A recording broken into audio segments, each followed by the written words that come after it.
Existe una palabra tan poderosa, tan trascendental, que ha sido mal usada y trivializada sin que la mayoría lo note. Una palabra bíblica que resuena en los himnos, en las oraciones y en la historia misma de la fe. Esa palabra es Hosana. Pero ¿realmente sabemos lo que significa? ¿O nos hemos convertido en meros repetidores de una palabra cuyo valor se ha perdido en la cotidianidad? Su uso indiscriminado de esta palabra ha diluido su verdadero significado. ¿Cómo sin darnos cuenta? Hemos permitido que se convierta en una simple expresión sin peso, sin profundidad, sin el respeto que merece. Hosana es una palabra que alguna vez fue un grito de auxilio, una súplica de liberación y una proclamación de victoria. Pero ahora en nuestros días se escucha sin sentido, sin conciencia, en conversaciones casuales, en predicaciones que carecen de fundamento bíblico, en canciones repetitivas que han despojado su esencia, sino solo fomentar lo emocional que es muy ajeno a lo bíblico. Incluso cierto cantante que tiene una famosa canción con esta palabra pidió perdón públicamente al mundo por ser parte de una industria mundana que entró dentro de la iglesia solo por lo comercial. Pero curiosamente, al parecer su perdón le duró muy poco, porque hasta hoy sigue en ese mundo donde ha entrado con fuerza la iglesia para fomentar solo lo emocional y sugestivo, pero nada para acercarnos a la palabra de Dios. Pero no siempre fue así. En la antigüedad, la palabra Hosana era un clamor desesperado. Provenía del hebreo Hoshiana, que significa sálvanos, te rogamos, sálvanos ahora. Era el grito de un pueblo que esperaba redención, que anhelaba la mano de Dios para liberarlo de la opresión. Era el grito de nuestros hermanos en la Reforma Protestante para que Dios los libre y salve, los redima de la maldad que acechaba, pidiendo y rogando por salvación eterna. Pero con el tiempo, algo cambió en la iglesia moderna. El liberalismo teológico, las malas enseñanzas y la falta de reverencia han convertido lo sagrado en rutina. Han erosionado el respeto por las palabras que conectaban al pueblo de Dios con su historia, con su pacto y su propósito eterno. ¿Cuántas veces hemos escuchado a creyentes decir Hosana por cualquier cosa, ante cualquier evento, cualquier emoción, cualquier espectáculo, en una canción, saltando sin sentido, sin entender la profundidad de lo que están proclamando? Pero esta palabra no es un adorno, no es una simple exclamación de alegría, ni un comodín para adornar discursos espirituales vacíos. Es un grito de esperanza, es una súplica de salvación, es el eco de generaciones que clamaron a Dios en los tiempos más oscuros de la historia, desde el Antiguo Testamento, cuando Dios formó un pueblo para sí mismo, hasta la entrada triunfal de nuestro Señor Jesucristo en Jerusalén. Hosana ha sido un clamor de reconocimiento y de fe. Pero ahora, ¿qué hemos hecho de ella? Es momento de detenernos, de reflexionar, de recuperar lo que hemos perdido. Lastimosamente muchos están siguiendo lo que incluso se vio en la antigüedad, un llamado a Hosana con superficialidad, y lo que es peor, con un corazón alejado de Dios. Pasó en los tiempos de nuestro Señor Jesucristo, cuando el Señor entró a Jerusalén y vio a un pueblo recibirlo y clamando Hosana, Hosana. Tristemente sus hosanas fueron silenciados, y su entusiasmo se había convertido en indiferencia, y el viernes, en rechazo absoluto y hostilidad.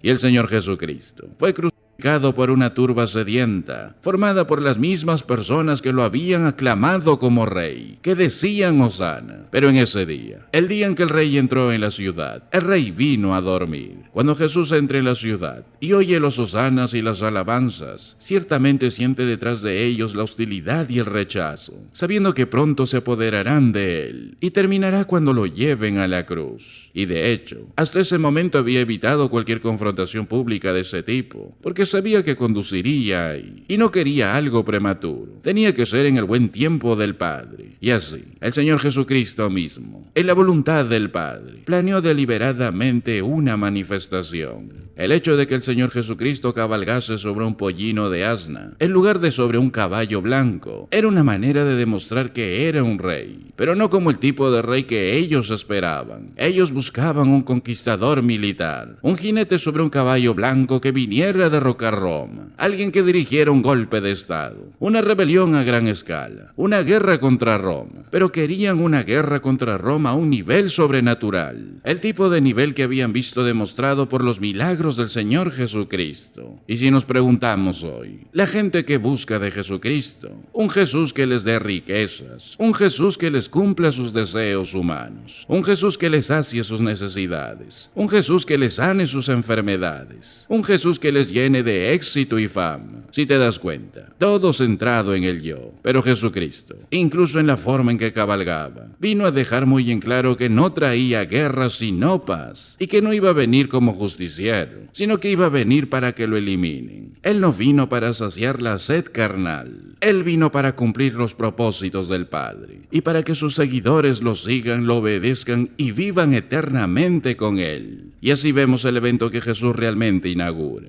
Y la multitud, que era muy numerosa, tendía sus mantos en el camino, y otros cortaban ramas de los árboles y las tendían en el camino. Y la gente que iba delante y la que iba detrás aclamaba, diciendo: Hosana al Hijo de David, bendito el que viene en el nombre del Señor, Hosana en las alturas. Y gritaban, Hosana y Hosana. Aquí vemos dos profecías que se cumplen inmediatamente. En primer lugar, están arrojando las ramas de las palmeras a sus pies. Esto en los antiguos tiempos judíos era un símbolo de fuerza, un símbolo de belleza, un símbolo de gozo y salvación. Lo vemos de nuevo en Apocalipsis. Eran formas en que el pueblo aclamaba a Jesús como el héroe conquistador, el redentor político, un libertador de la dominación romana y el poderoso libertador necesario para lograr lo que querían.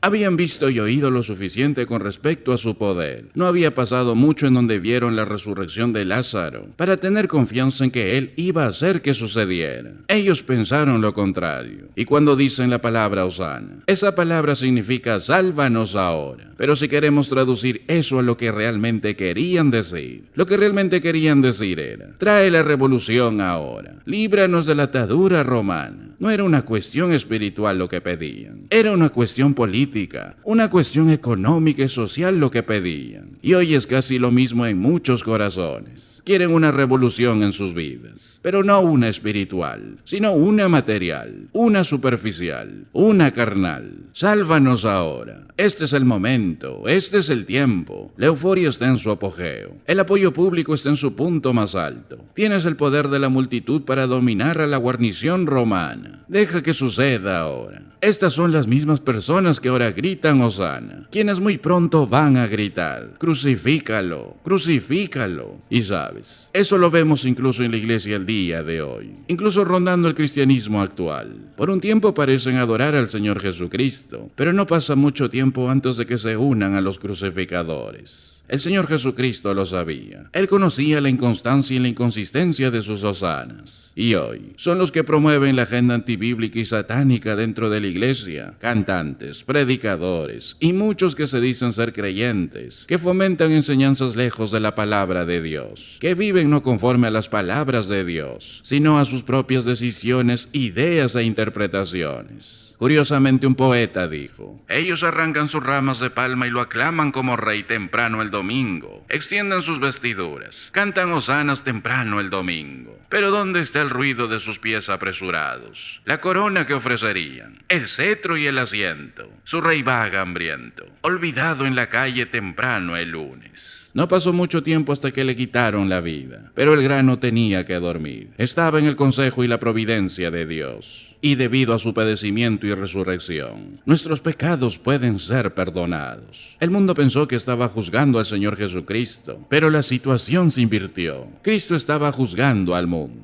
Satanás pensó que estaba juzgando al Señor Jesucristo, equivocadamente, porque realmente Cristo estaba juzgando a Satanás. Todo fue al revés de lo que parecía. Y luego, una maravillosa conclusión. Él dijo: y yo, si fuere levantado de la tierra, a todos atraeré a mí mismo. Fue levantado en una cruz como ofrenda por el pecado, y la cruz se convierte en el imán que atrae a los pecadores hacia él, para perdón y vida eterna. Así como la serpiente en el desierto fue levantada, y todos los que miraron fueron sanados, así también todos los que miran a Jesucristo de corazón, y seguirle como Señor y Salvador, serán completamente salvos. Por eso, a la próxima vez que pronunciemos Hosana, que no sea por costumbre, que no sea una palabra vacía, que sea con la conciencia de que estamos invocando al Dios verdadero, al Dios vivo, proclamando la misma súplica que generaciones antes de nosotros clamaron con temor y reverencia. Hosana no es un simple término religioso, es un grito eterno de los corazones que buscan de Dios. ¿Y tú, seguirás pronunciando sin saber lo que significa? ¿O clamarás a Él tal cual un alma arrepentida, que está dispuesto a proclamar la verdad de su palabra, para que muchos otros puedan encontrar la verdadera salvación?